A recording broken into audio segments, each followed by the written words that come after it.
The sunset blazed across the prairie, red as a blood-soaked slash tearing through the sky. Jed Colton, a wiry old rancher with a crooked back bent from years of solitude, quietly nudged his bony horse toward the rotting wooden gate. The trail was so silent, the creak of the saddle sounded like the earth itself was letting out a mournful sigh. Then he stopped dead. Right there at the gate, swaying under the dying light, hung the massive body of a woman. The rope was cinched tight around her neck.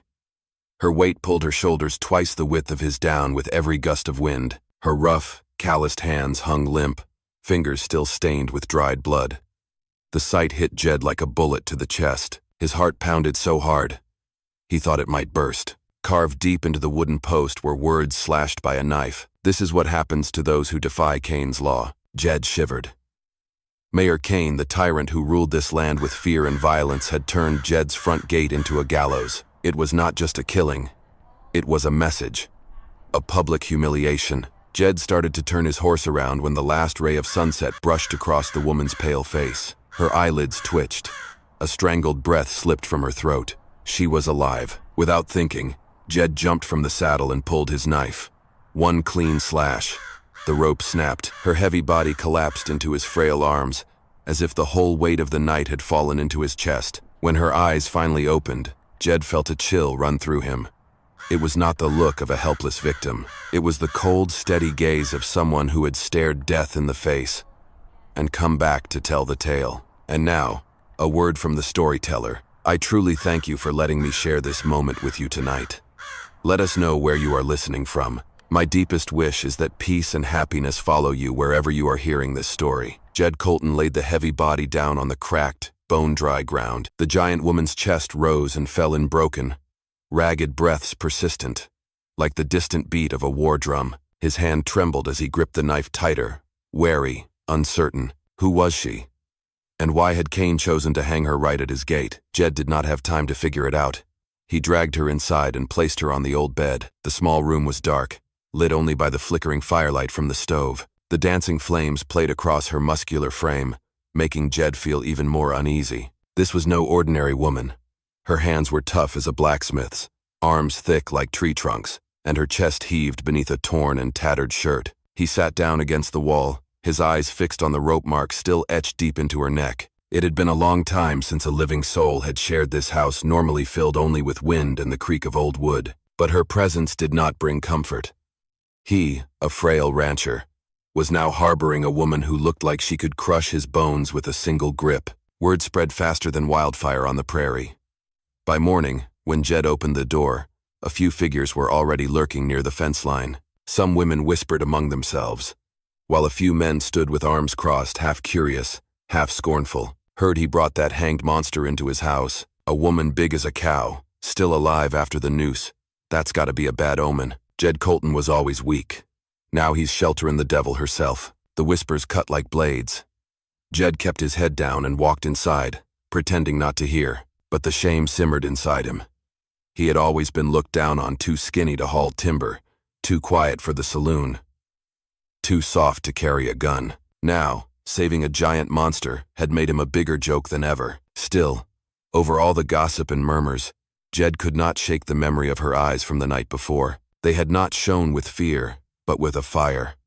The kind of fire only seen in those who had stared death in the face and walked away. And in that moment, Jed had seen something in her gaze that he had long lost an unbreakable will to survive. He did not know if he had welcomed trouble or saved a guardian angel. But one thing was certain: ever since he cut that rope, the quiet, empty days of his life were gone for good. That night, wind came howling through the cracks in the old wooden boards, long and low like the prairie itself was breathing in the dark. Jed sat at the table, an old revolver beside him, eyes locked on the bed. The giant woman had not moved, but her breathing had settled into a steady rhythm. The fire in the stove cast a golden glow on her angular face, scarred and silent. Then suddenly, she sat up. The old bed groaned loud beneath her weight, wood creaking like thunder. Jed flinched, hand already on the grip of his gun, but before he could draw it, her eyes locked onto his sharp, alert, and cold. Not the eyes of someone who had barely escaped death. "Why did you save me?"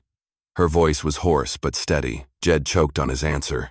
He had not expected the question. He had acted on instinct like a thirsty man stumbling on water. I I could not just leave someone dying at my gate. The woman let out a dry laugh, like stone scraping against stone.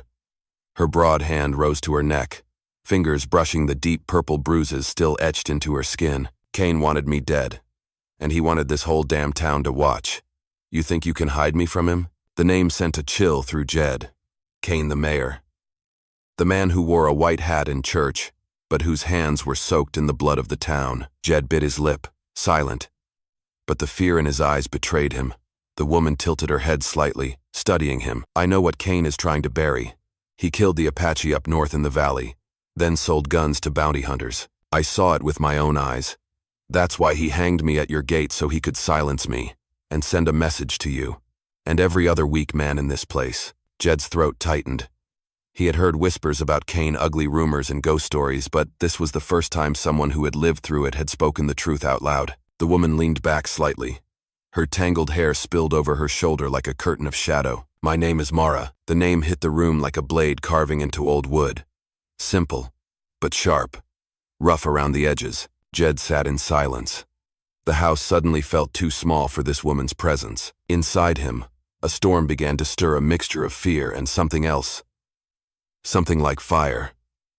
A spark he had not felt in years. Outside, the wind howled.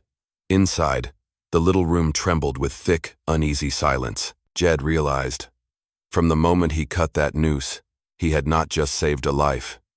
He had invited a storm into his crumbling home. Early the next morning, the prairie lay beneath a blanket of cold gray mist. Jed was just stoking the fire when a loud, frantic knock echoed at the door. He opened it to find several neighbors standing there, eyes shifty with fear. Jed, you really got that woman in your house? One man growled, glancing around nervously. Kane won't let this slide. You're dragging all of us into trouble. The whispering from last night had now turned into open tension. Jed said nothing, one hand covering the doorframe, blocking their view of Mara sitting at the table, her broad back nearly filling the glow from the fireplace behind her. Before anyone could argue further, a deep roar thundered from the northern woods. It rolled through the boards of the house, shaking the very frame, turning the neighbors' faces pale. Grizzly bear, an old woman whispered, her hands crossing over her chest in prayer. The chickens in the yard scattered in panic. The horses in the stable shrieked, kicking violently at the walls. Jed rushed to the porch, his heartbeat racing. Out of the mist, a monstrous grizzly bear emerged. Its thick, ash-gray fur was soaked with dew. Hunched shoulders rose nearly to the top of the stable's roof. It strode straight into the garden, tearing through the fence like it was straw. Each step kicked up dust. Its claws raked deep into the hard earth. Sweet Lord, it's come back to the village, a man muttered, then turned and ran. The others followed, fleeing in all directions. No one stayed. Only Jed stood frozen, his hands gripping the porch rail tight. He knew full well that the old revolver inside would not bring down this beast. Shooting it would only enrage it. The bear smashed into the chicken coop, swiping boards into splinters. The shrill screeches of the birds echoed like screams. It let out a roar that thundered through the valley, setting the dogs howling from far away. Then Mara stepped into the doorway. The silhouette of the giant woman filled the frame of the porch. She watched the chaos without blinking. A bear, she said, voice low and raspy but calm, unnervingly calm. Jed spun around. You stay inside. That thing'll tear you apart. Mara gave a faint smirk, her eyes steely and cold. Kane wanted me dead. Looks like the heavens had something more dramatic in mind. And with that, she strode out into the yard, tall, fierce, and unyielding, as wild as the beast growling just a few steps away. Jed's knees felt weak. All he could do was stand there, watching this woman who had been hanged just yesterday now walk straight toward the grizzly bear, the very monster that had haunted the town for countless winters. A gust of wind tore through the prairie, carrying the scent of scorched grass and blood. Time seemed to freeze, the world holding its breath for the impossible showdown ahead. And now, a word from the storyteller. I truly appreciate your being here. If this story brings back memories of the old days, dusty afternoons, the sound of hooves echoing in your heart, consider subscribing to my channel, so each day we can sit down again. And I will share with you another tale from the Wild West. The grizzly rose up on its hind legs, towering over the yard, its massive shadow swallowing the ground below. It let out a thunderous roar that tore through the morning fog, sending the horses into a frenzy inside the stable. Mara did not flinch. She marched forward, bare feet pressing into the cracked, dry earth with each firm, deliberate step. Her broad shoulders stood tall, matching the beast's hulking presence blow for blow. Jed broke out in a cold sweat. His trembling hand rested on the grip of his revolver, but he knew all too well that a shot from his old Colt would be like throwing a pebble at a storm. He could only stare, wide-eyed, as if trapped in a fever dream. A woman who had barely escaped the noose was now walking straight into battle with a grizzly bear barehanded. The bear bellowed, clouds of hot mist billowing from its jaws. It swung a massive paw, shattering a wooden post into splinters, sending dirt and rocks flying. Mara stopped, just a few paces from the beast. Her eyes locked onto its face, unshaken. "Come on, big boy," she muttered, her voice low and gravelly, yet clear as a war drum. The bear hesitated just a heartbeat.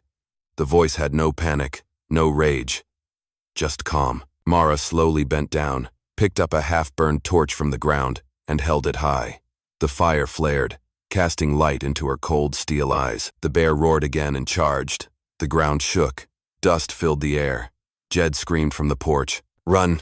But Mara did not move. She turned her body and hurled the burning torch straight at the bear's face. Flames burst in front of it, stunning the beast just long enough for her to strike.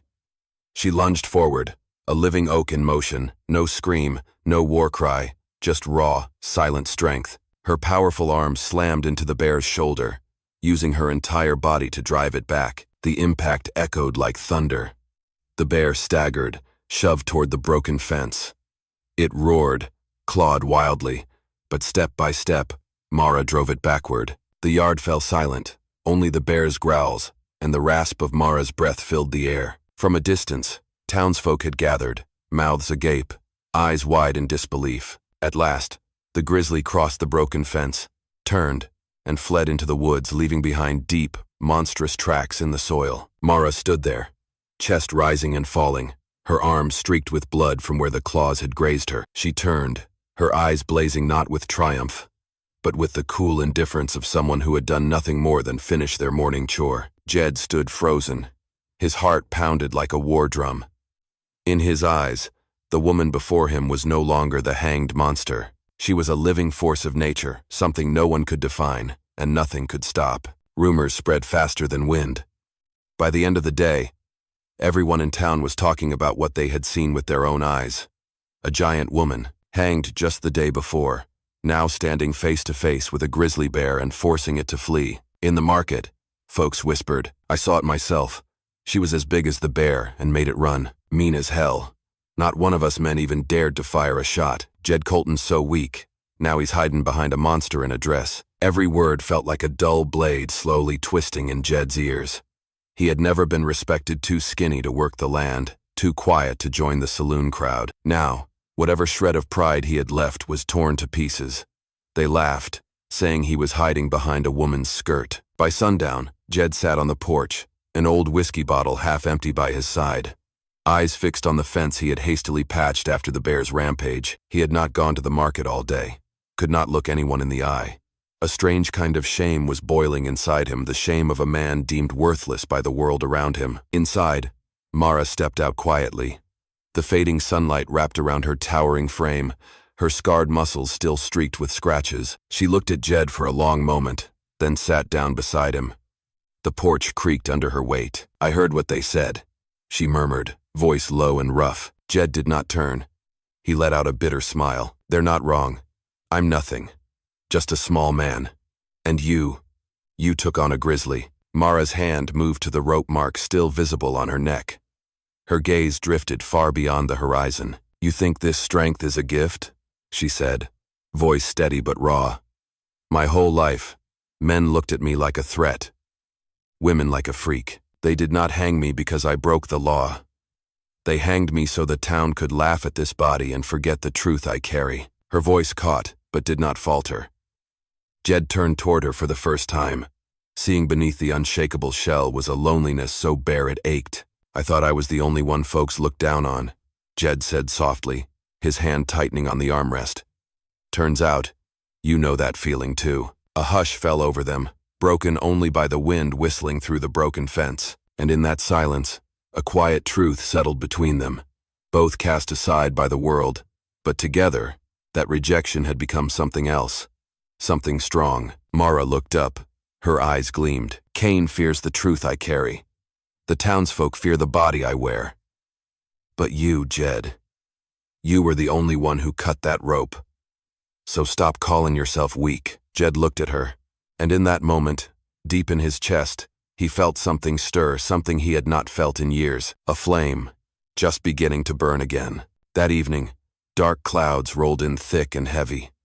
Wind whipped dust across the dirt road leading to Jed Colton's ranch. From the distance came the pounding of hooves and the shouts of angry men. Jed stood on the porch, heart hammering. In front of him, Cain rode a massive black horse, flanked by more than 24 hired guns, rough men with cold eyes and pistols swaying at their hips. Behind them, townsfolk gathered in hushed curiosity and fear, peeking out from behind rotting fences. Cain reined in at the gate, his voice sharp and cold like a death sentence. "Colton, hand over the woman you're hiding. If not, this gate'll be your gallows by sundown." Jed swallowed hard. Sweat soaked the back of his shirt.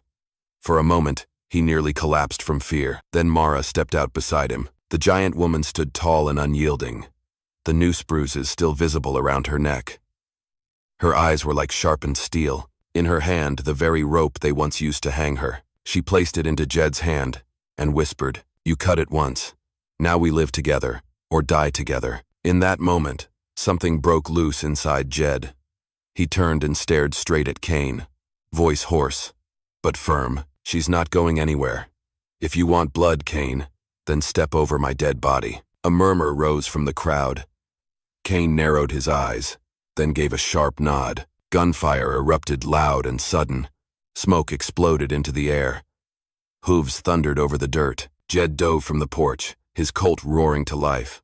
The first bullet struck a hired gun in the shoulder, dropping him like a sack of grain. Jed's hands shook, but his finger no longer hesitated on the trigger. Mara charged forward like a storm. One mighty swing of her arm sent a man flying like a broken scarecrow. Another reached for his pistol, but before he could aim, she grabbed him by the neck and slammed him into the ground with a crash. It looked less like a fight, and more like a battle between beasts. Only this time, the beast was the woman they had hanged just yesterday. The hired guns kept shooting wildly, filling the yard with dust and smoke. Amid the chaos, screams, hoofbeats, and gunshots, Jed and Mara stood back to back. He fired. She struck. The same men who once mocked them now lay groaning in the dirt. At last, Cain was thrown from his horse. He scrambled in the dust, his face twisted in panic. His eyes widened in horror as Mara approached, bloodied hands tightening around the same rope they had once used to kill her. The remaining gunmen backed away. The yard fell silent, save for the heavy breathing of survivors and the fading sting of gunpowder in the air. Cain trembled, no longer the righteous mayor in a white hat at the pulpit, but a broken coward, finally dragged into the light. Jed stood beside Mara, and for the first time in his life, felt his shoulders square with true strength. The smoke of gunpowder slowly cleared. A horse lay lifeless across the path. The hired guns groaned, limped, or fled into the dust. At the crumbling gate of Jed Colton's ranch, only Cain remained on his knees, face caked with dirt, eyes filled with rage and fear. Mara stood tall, clutching the noose they once used to hang her. For a moment, it looked like she might wrap it around Cain's neck and return the favor, but instead, she dropped the rope at his feet. Her voice, low and raspy, rang out like a bell. "This rope once killed me. Today, it reveals the coward you really are." Jed stepped forward, still shaking from the recoil of his revolver, but his eyes burned with fire. He pointed at Cain and raised his voice for all the villagers hiding behind the fences to hear. "This is the man who hanged an innocent woman at my gate for show. This is the man who's fed off our fear and blood." Whispers spread through the crowd, then grew louder. For the first time, the townsfolk did not bow their heads before Cain. They murmured, then nodded, together. Years of fear cracked like dry wood. Cain was dragged away, stripped of every ounce of power. In the days that followed, something shifted in the town. People started visiting Jed Colton's ranch not to mock, but to lend a hand. They helped rebuild the fence, asked him for planting advice. And when they stepped through the gate, their eyes always landed on the giant woman. No one called her a monster anymore. Mara stayed. She and Jed replanted the garden, rebuilt the barn, dressed each other's wounds both physical and otherwise. Under her massive hands, the wood rose solid as stone. Under Jed's quiet patience, the land slowly turned green again. One afternoon, as the sun poured gold over the fields, Jed hung the old noose on the wall of the porch. Mara looked at it, eyes distant. Jed spoke softly, not to remember the fear, but to remind us sometimes.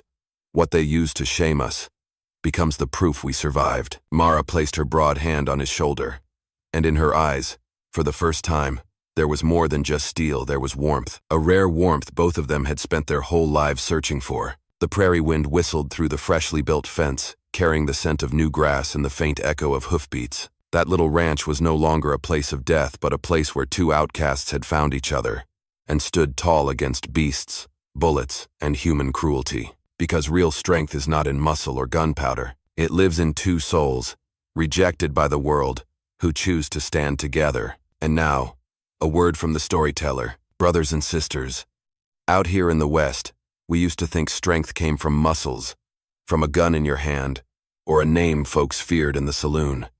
But I learned something else. Real strength? It comes from standing beside someone when the whole damn world turns its back on them. That woman who was hanged, and that skinny rancher with nothing but a dull knife, they found each other. And from that moment on, no one could call them weak again. Sometimes in life, what we need is not someone to take the storm for us, but someone who will stand right next to us in the rain and walk through the darkness together. So if you've ever felt small in this world, remember this. Maybe that small piece of you is the one thing that makes someone else strong enough to survive. Once again, I am truly honored to share this story with you tonight. Tell me what you thought in the comments down below. Hit the number 1 if this story moved you. And don't forget to subscribe to the channel so we can ride together again in the next tale from the Wild West.